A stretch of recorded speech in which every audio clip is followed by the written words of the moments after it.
ఇవాళ హరీష్ రావు అసెంబ్లీలో బాగా మాట్లాడుతున్నాడు, వింటున్నా నేను. అసెంబ్లీలో బాగా మాట్లాడుతున్నాడు, వాడు కేటీఆర్ నీతులు చెప్తున్నాడు. అరే మీరు ఎప్పుడన్నా ఎస్సీల గురించి మాట్లాడినరా ఈ 10 ఏళ్లలో? కాంగ్రెస్ ఏం మాట్లాడింది ఎస్సీల గురించి? ఎస్సీల గురించి మాట్లాడి నాకు ఇది చెప్పినాక నేను చెప్తా, అది కూడా కాంగ్రెస్ ఏం మాట్లాడి చెప్తా. ఎస్సీల గురించి ఎప్పుడన్నా మాట్లాడినరా? బీసీల గురించి ఎప్పుడన్నా మాట్లాడినా? బీసీలది 10 ఏళ్ళ మీద అధికారంలో ఉన్నారు కదా, కులగణన ఎందుకు చేయలేదు? బీసీలది కులగణన ఎందుకు చేయలేదు? నేను ఒక్కటి అడుగుతున్నా, ఎస్సీ వర్గీకరణ ఎందుకు చేయలేదు? మీరు చేయలేదు కదా.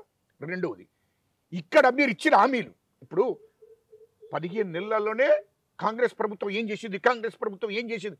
దొంగలు అంటే జబ్బలు భుజాలు తడుముకున్నట్టు మాట్లాడే ముందు నువ్వేం చేసినో చెప్పాలి. ఫస్ట్ కాళేశ్వరం కట్టినా అని అంటున్నావు.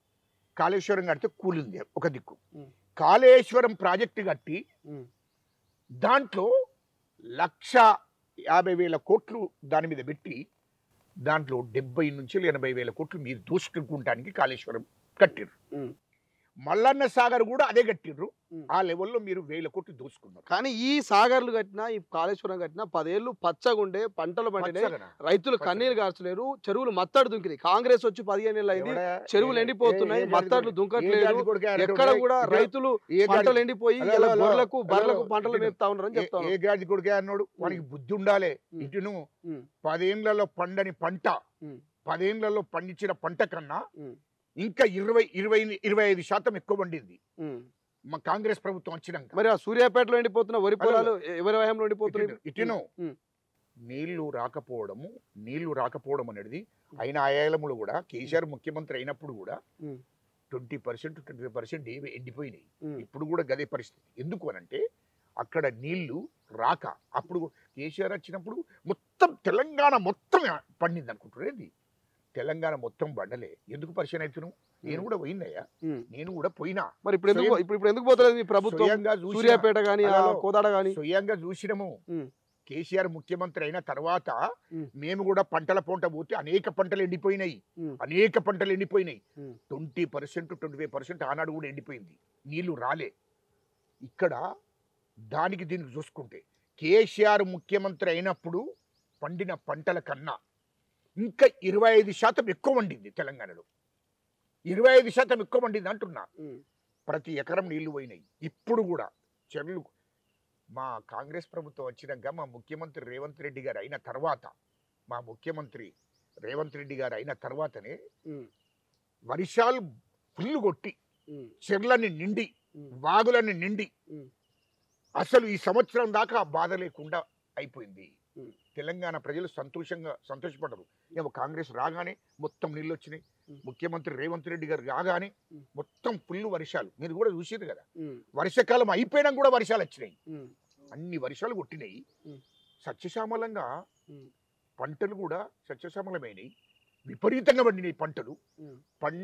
పండిన పంటకు గిట్టుబాటు ధర ఇచ్చిండు మా ముఖ్యమంత్రి రేవంత్ రెడ్డి గారు. 500 బోనస్ ఇచ్చిండు మా ముఖ్యమంత్రి రేవంత్ రెడ్డి గారు. ఈ కేసీఆర్ ముఖ్యమంత్రి ఉన్నప్పుడు 10 ఏళ్లలో ప్రతి క్వింటల్కు 5 కిలోలు, ప్రతి క్వింటల్కు 5 కిలోలు కమిషన్ దాంట్లో తీసుకోత, కోత 5 కిలోల కోత. కాంగ్రెస్ ప్రభుత్వం వచ్చినాక మా ముఖ్యమంత్రి గారు రేవంత్ రెడ్డి గారు ప్రమాణ స్వీకారం చేసిన తర్వాత రైతులకు 1 కిలో కూడా వద్దు, రైతుల కష్టాన్ని మనం తీసుకోకూడదు అని చెప్పి 5 కిలోలు తీసుకుంటూ 1 కిలో కాదు, 1/2 కిలో కూడా కాంగ్రెస్ పార్టీ తీసుకోవద్దని చెప్పింది అంటున్నా. బస్తకు 5 కిలోలు తీసుకుంటే అట్లా రైతులకు అలా పండించిన పంట మొత్తము ఎకరానికి ఒక బస్తా, 1 క్వింటల్ చొప్పున దోపిడీ జరిగింది. అప్పుడు 1 క్వింటల్ చొప్పున, 1 బస్తా చొప్పున దోపిడీ చేసిండ్రు వీళ్ళ ప్రభుత్వంలో. మాకు ఆ బస్తా వద్దు, వాళ్ళకు పండించిన పంటకు రైతులకు గిట్టుబాటు ధర ఇచ్చింది, 500 బోనస్ ఇచ్చింది, 5 కిలోలు మాకు వద్దని చెప్పి 5 కిలోలు రైతులకే మేలు చేసింది. మాకొద్దు ఆ క్వింటల్. ఇప్పుడు ఎకరాన క్వింటల్ అంటే మాకు అవసరం లేదు, రైతే బెనిఫిట్ ఇయ్యండి. ఇప్పుడు రైతులకు ఇంత మంచిగా ఇయ్యంగా రైతులకు నష్టం, రైతులకు ఎట్లా నష్టం జరిగినట్టు నాకు అర్థం కాలే. మరి ఇప్పుడు పూర్తి స్థాయి రుణమాఫీ కాలేదని అసెంబ్లీలో చెప్తా ఉన్నారు కదా, 100% అని మీరు అంటారు, వాడెవడే? లేదు 100కు కనీసం ఏ 60% గాడి కూడా ఏ గాడి రుణమాఫీ కొడుకే కావాలి వాడు అంటారు అన్నాడు? ఏ గాడి కొడుకే బీఆర్ఎస్ నేతలు మొత్తం అంటున్నారు, బీజేపీ వాళ్ళు అంటున్నారు. భూషిడికే మళ్ళీ ఇంకోటి నేను చెప్తున్నా, మళ్ళీ సీరియస్ ఉంటది. లుచ్చానా కొడుకులు, ఉమ్. ఈ దొంగ నా కొడుకులు, ఈ దోపిడీ చేసిన నా కొడుకులు మాట్లాడితే ప్రజలు ఒప్పుకుంటారా? ఉమ్. ఈ లంటి కొడుకులు చేయబట్టే రాష్ట్రం నాశనమైంది. ఉమ్. ఇయల్లో రైతు రుణమాఫీ అంటే రేవంత్ రెడ్డి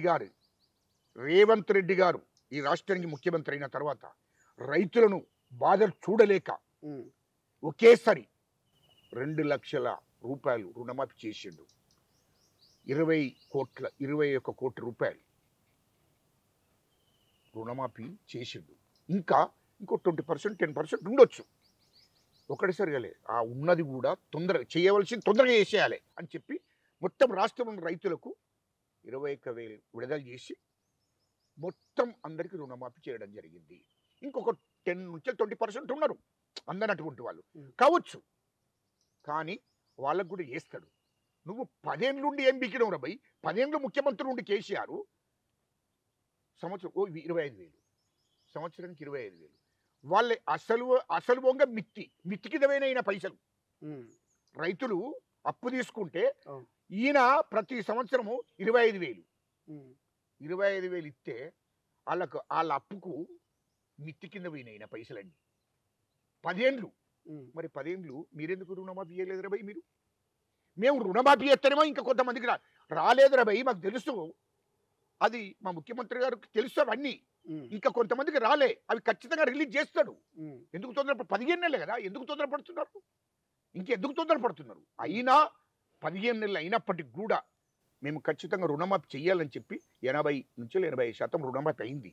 ఇంకొక 10 నుంచి 15%, 20% ఉంది. అది ఆయన కూడా చేస్తాం. ప్రపంచంలో ఏ మూల ఏ క్షణం ఏం జరుగుతుందో వేగంగా తెలుసుకోవడానికి తొలి వెలుగు వాట్సాప్ ఛానల్ని ఫాలో చేయండి.